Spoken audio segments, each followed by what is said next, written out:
we are going to calculate the field due to uniformly charged thin spherical shell. Let us consider a thin spherical shell of radius capital R, uniformly charged with surface charge density sigma plus sigma. Then total charge on the spherical shell Q will be equal to 4 pi r square into sigma. This will be the total charge on the surface of the spherical shell. Now this surface charge distribution has some symmetry which is called spherical symmetry. This has a spherical symmetry. What is that symmetry? The field due to this charge distribution depends only on the R. That means the distance from the spherical shell, rather distance from the center of the spherical shell, one symmetry. And second symmetry is, if this is charged with plus charge, then the field direction will be radially outward. The situation has spherical symmetry. The field at any point, outside or inside, whatever, outside or inside, can depend only on R. R is the radial distance from the center of the spherical shell and must be along the radius vector. Must be along the radius vector. If it is plus charge, then radially outward. If it is charged with negative charge, then it will be radially inward.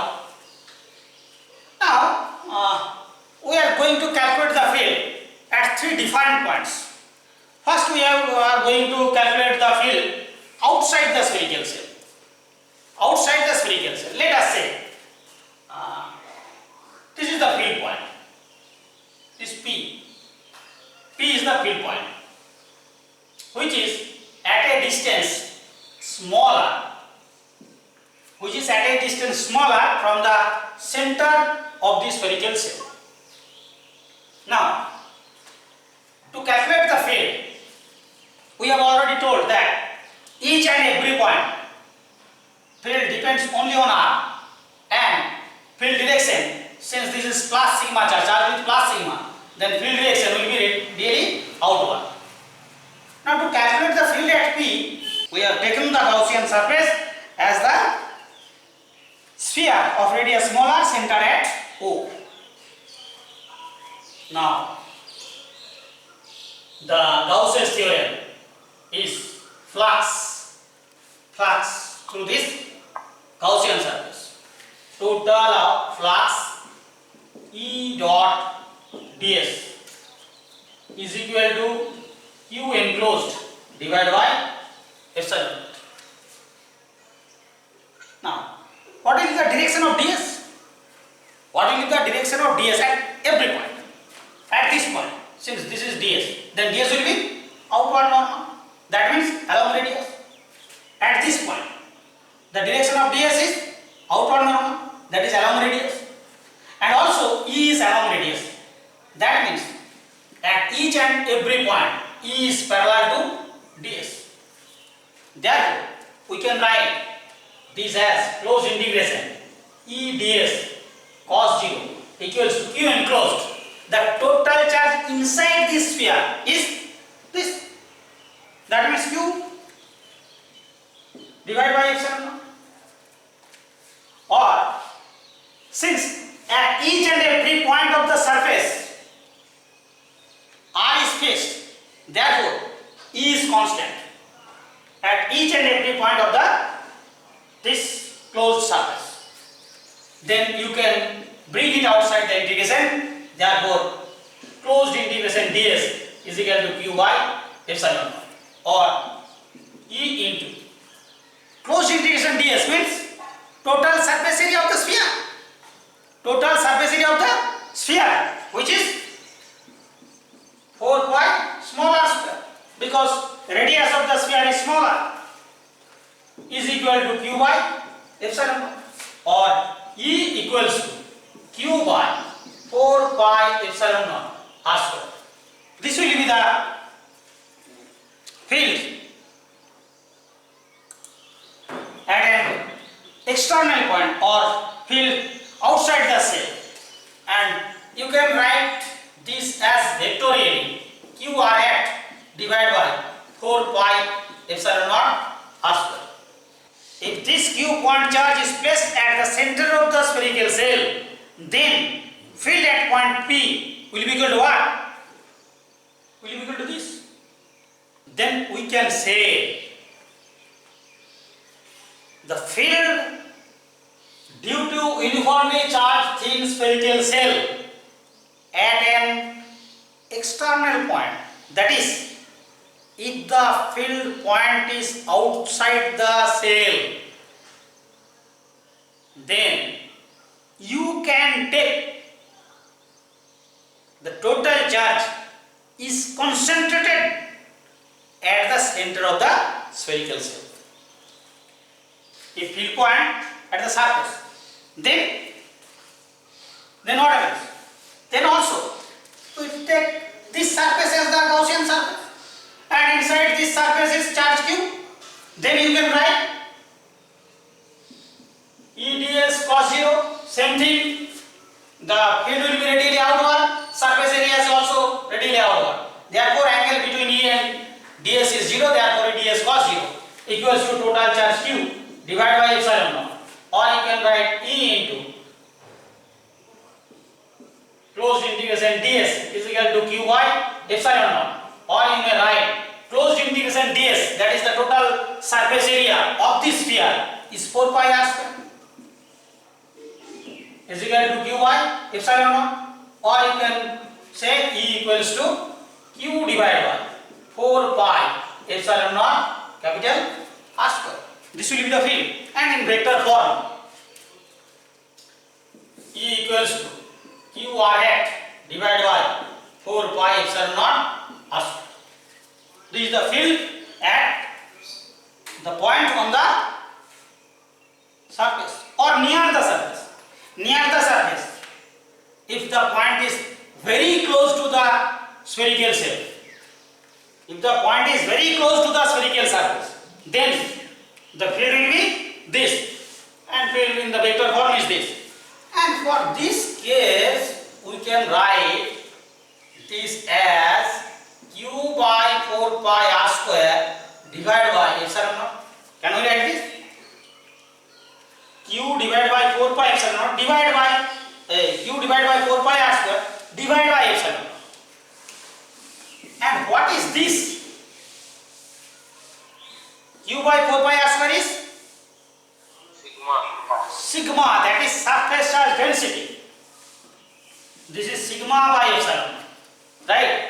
That means sigma epsilon 0 is constant, so we can say E is proportional to sigma. Is it clear? This is E proportional to sigma. That means the field near a charged spherical cell, of course outside the sphere, outside, field at a point outside the spherical cell and near the spherical cell is proportional to the surface charge density of the spherical cell. We have proved this, and this can be proved for any type of surface, for any type of closed surface. We have taken this as spherical sphere, but if this is not a sphere, if this is another type, let us say a rectangular parallelepiped, then also this will be correct. That means we can say that the field near a conducting closed surface and outside, field at a point outside any conducting surface and near the surface is proportional to the surface charge density at that point. Since sphere is uniformly charged. That means charge density, surface charge density at each and every point will be same. But this will be not same for any surface.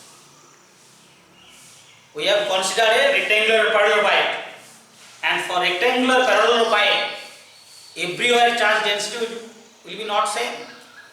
At different point, charge density will be different. Where curvature is greater curvature is greater, that means radius is less. That means surface at that point, surface charge density will be very high.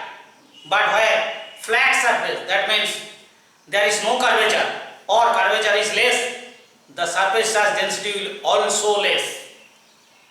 Clear? At the plane surface, surface charge density is less, and wherever there is a curvature, that means any type of serpenting, bending, there will be surface charge density will be high. Clear? That's why if we take like this surface area, in this region electric field will be large, but in this region electric field will be less. Since in this region surface charge density will be greater than the surface charge density in this region. This theorem is called Coulomb theorem. Now if the field point we have taken as P is inside the spherical cell, then let us say this is the point P at which we are going to calculate the field. Now to calculate the field at P using the Gauss's theorem, we take a Gaussian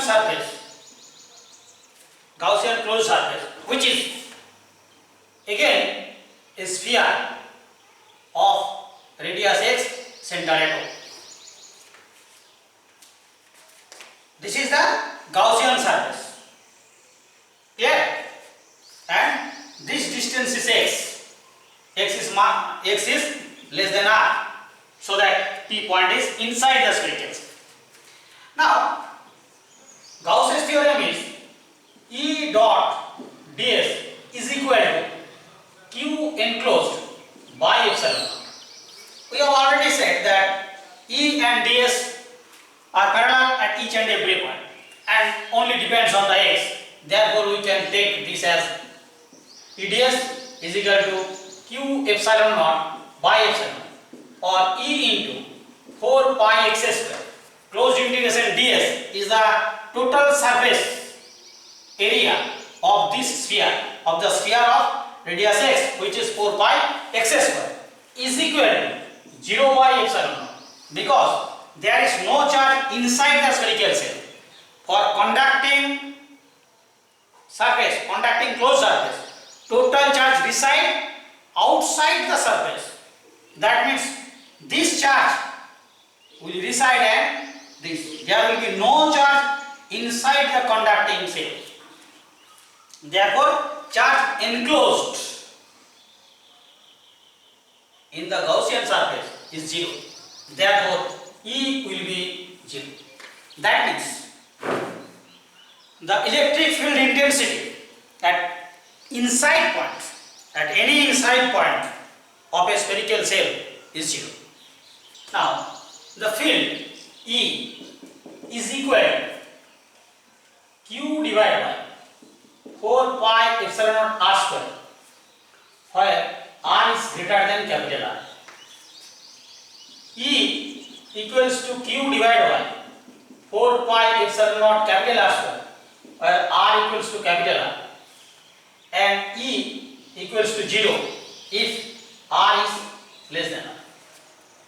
Is it? There are three results. If the field point is outside the spherical cell, then field is Q by 4 pi epsilon naught r square. If field point is on the spherical cell, then E is equal to Q by 4 pi epsilon naught capital R square, and E equals to 0 if the field point is inside the spherical cell. If we plot V versus R. That means if we plot electric field intensity with distance, we are going to find the variation of electric field intensity due to a uniformly charged thin spherical cell with the distance from the center of the cell. Then what will be the variation? If this point, this distance is R is equal to capital R, then from 0 to capital R, what will be the field?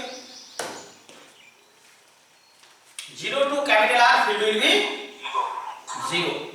This is 0, right? And at R, it will be what? At R, that means just surface field will be suddenly increased, and the value of this is Q divided by 4 pi epsilon naught capital R. Suddenly decreased, and then it will decrease or increase? It will decrease, because this R is greater than capital R. This R is greater than capital R, and which is in the denominator. That means this quantity will decreases. Clear? This quantity will decreases, and which varies as proportional to 1 by R square. That means you can write variation will be like this. This variation is proportional to 1 by R square.